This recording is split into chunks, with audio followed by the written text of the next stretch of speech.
This program is great for beginners and professionals alike. There are many presets that will do wonders for your photos with just one click.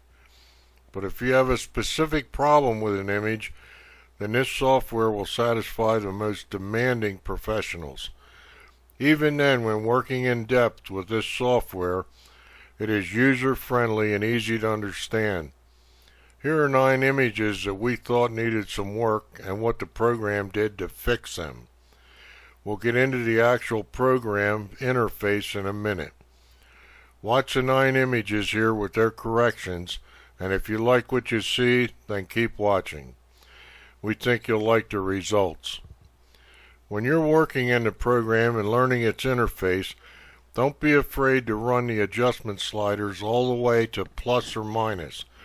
This way you'll be able to see the full effect of the different options available, and you'll also be able to see how small changes affect the images. Very often only small changes are needed. While you do this, watch how these changes affect different parts of the image. This is the best way to learn how to use this software. You'll find the program is unparalleled.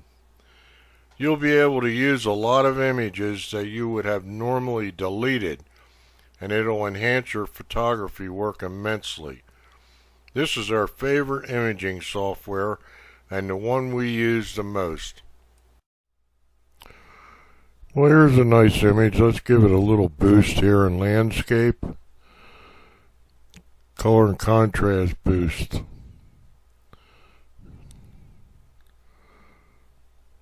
That looks a lot better.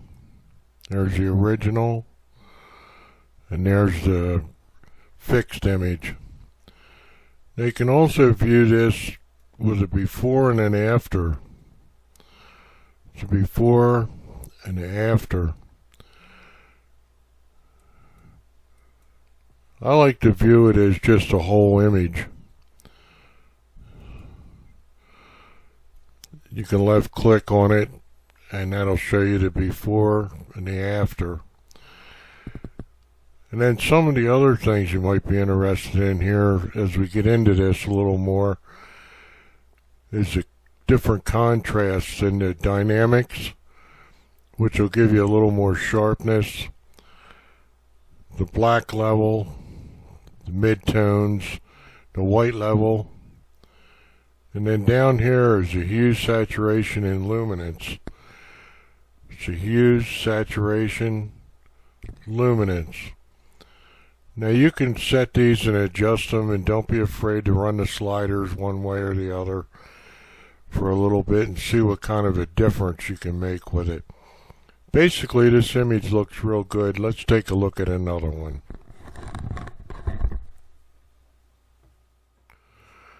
Now this scene had some very colorful rock formations in the background, but it just didn't show up that way on the final image we got out of the camera. Now suppose we accidentally clicked on the wrong thing here, which I did on purpose, and although it looks a little better, it's still not up to what I would consider what it looked like that day through your eye. So down here in the right hand corner, you see where it says reset all parameters and all effects. That brings it right back to the way it looked before we clicked on this landscape pop 3. Let's try color and contrast boost 3. I think this was a lot better. And it is. This is actually what the scene looked like. And here's the before and the after. Before and after. The only thing that didn't come out, these few plants right here in the front, these were a bright green color. So let's get down here to saturation and bring the green level up.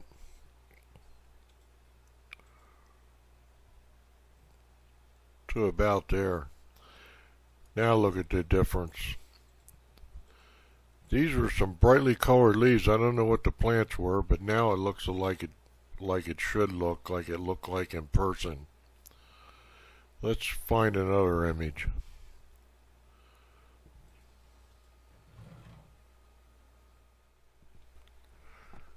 Now here's another image that we really liked, but it looked kind of flat. So let's go to another one here. Architecture.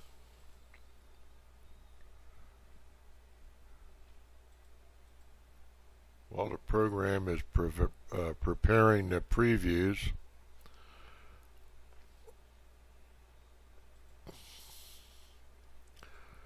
Alright, I'll show you our favorite starting point. It's Cityscape 2. And here's why.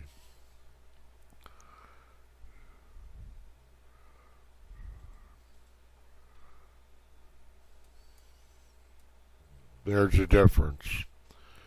That really brings out depth in the picture, and the rocks and the sky looks a lot better. So let's go take a look at a night scene and see what we can do to fix that.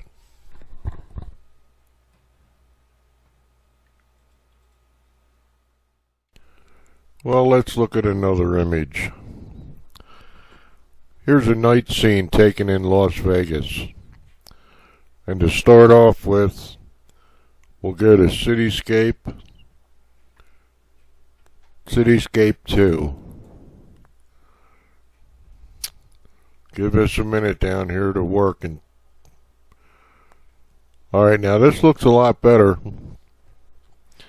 But the one problem we've got with it now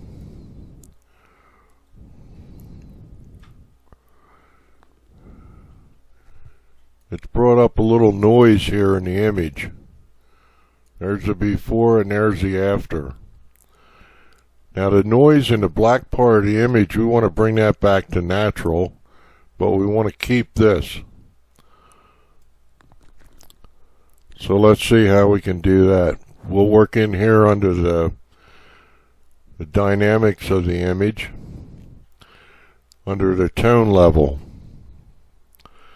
We got the pop we needed in the picture, but the black level needs to come down here to a minus.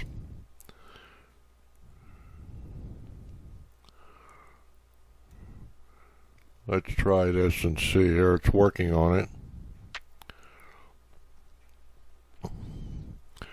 Alright, now we've got the black in the sky back. The midtones we want to raise a little bit. Let's go here to about a plus 20. And the white level, you want to raise that a little bit to brighten up this part of the image in here.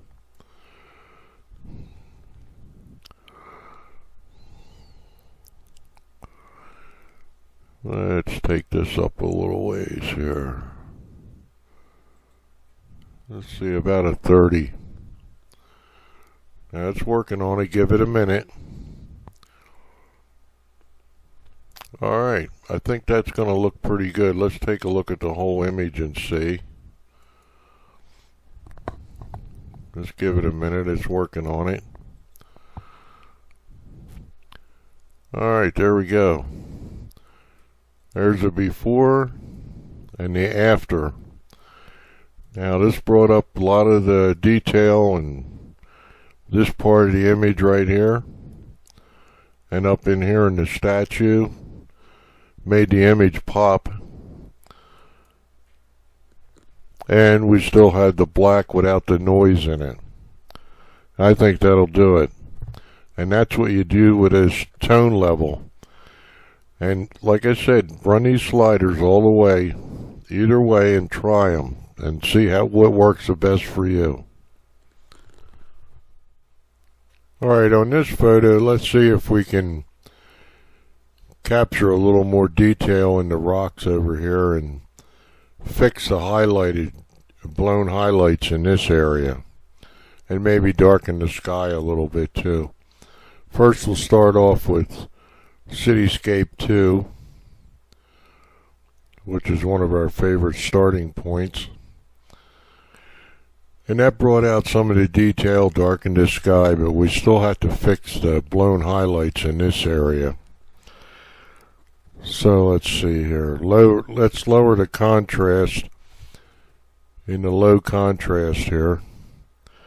Let's bring that up to a 50.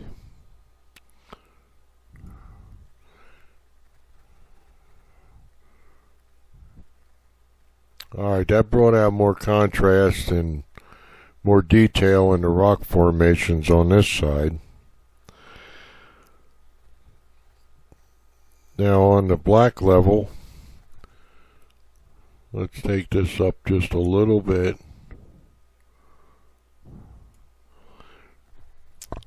It brought out a little more detail. Right now on the midtones, I'm going to drop that down a little bit.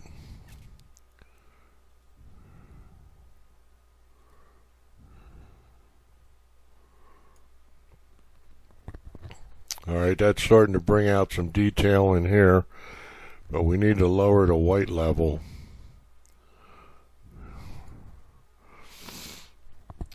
Now we've got more detail in here, and we've gotten rid of the blown highlights.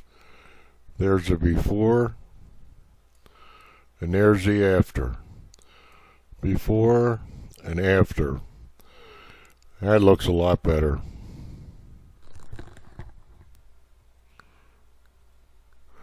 Here's a photo of some ruins out in the desert in an old ghost town. And it doesn't look too bad, but we could use a little more detail here.